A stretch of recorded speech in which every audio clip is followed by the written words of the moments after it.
Bonsoir Philippe Naon, vous êtes le directeur musical de The Lighthouse, un opéra de Peter Maxwell Davies qui commence ce soir à l'Athénée. Donc Peter Maxwell Davies est un compositeur assez peu connu du grand public. Comment est-ce que vous décririez sa musique? C'est pour moi l'expression d'une époque anglaise, de la musique anglaise, avec ces deux comparses compositeurs qui étaient Michael Tippett et Benjamin Britten. C'est un peu la même veine. Alors c'est une époque où on écrivait, je ne veux pas être compliqué, mais c'est vrai qu'on écrivait difficile pour obtenir des choses assez très complexes à mettre en place. Ou par exemple l'orchestre ou une partie de l'orchestre peut être en syncope pendant que le chanteur est en septolet, pendant que l'autre partie de l'orchestre est en triolet, enfin des choses ou en quintolet, des choses qui se marient assez difficilement et qu'il faut lire horizontalement et là on peut trouver une certaine expressivité de la mélodie et tout ça. Mais la mise en place est redoutable à réaliser. Mais c'est une époque où, même en France aussi, on cherchait comme ça.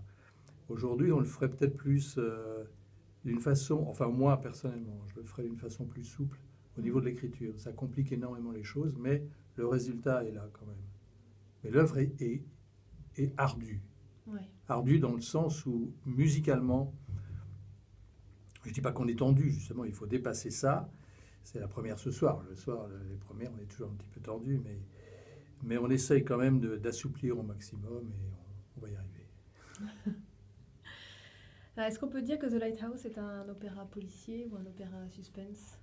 Plutôt à suspense. Policier, je ne dirais pas, même si ça a été l'objet, puisque c'est un fait réel. Il y a eu toute une enquête faite par la police pour essayer de comprendre. Et voilà. Mais Peter Maxwell Davies en a fait vraiment une œuvre cauchemardesque plutôt, comme justement The Curler River de Britten ou The Not Garden de Michael Tippett, qui sont des choses assez complexes, assez tourmentées. C'est du Oscar Wilde, on est dans des tourments. Justement, il développe très très bien ça dans son opéra. On ne sait pas si c'est la peur, une tempête qui les a emportés, ou des démons, ou des hantises, des monstres. Et il va carrément sur ces chapitres-là. Et c'est ça qui est intéressant, qui donne carrément un vrai opéra lyrique angoissant et fantastique. Moi, c'est du domaine du fantastique. D'accord. Donc là, il est 19h15. La représentation va commencer dans 3 quarts d'heure. 3 quarts d'heure. Qu'est-ce que vous allez faire là, d'ici 20h? Alors, qu'est-ce que je vais faire? Je vais m'habiller. Ouais. Je vais mettre mon costume, mes souliers. C'est toujours un petit moment pour moi de concentration. Je m'habille comme un toréador, mais son habit de lumière.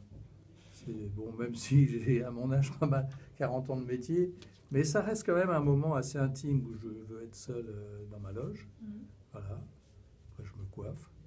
Je mets un peu de lac parce que sinon mes cheveux partent dans tous les sens. Ouais, c'est très, très intéressant. Et puis voilà, je me concentre et je fais mes petits exercices habituels pour monter sur scène, par exemple en coinçant ma respiration pour augmenter la vitesse de mon rythme cardiaque. Pour arriver sur scène un peu comme un boxeur monte sur un ring, un peu comme ça. Il faut que ça démarre, il faut que ça voilà. Si on arrive la main dans les poches, c'est pas terrible, on n'arrive pas à rentrer dedans. Surtout le début là est très très rapide, assez complexe. Donc il faut rentrer dedans tout de suite, dès la première attaque. D'accord. Voilà. Bien, merci beaucoup Philippe Naon. Donc, je rappelle que vous êtes le directeur musical de The Lighthouse de Peter Maxwell Davies, qui est également mis en scène par Alain Patiès et qui se joue à l'Athénée à partir de ce soir et jusqu'au 28 avril. Merci.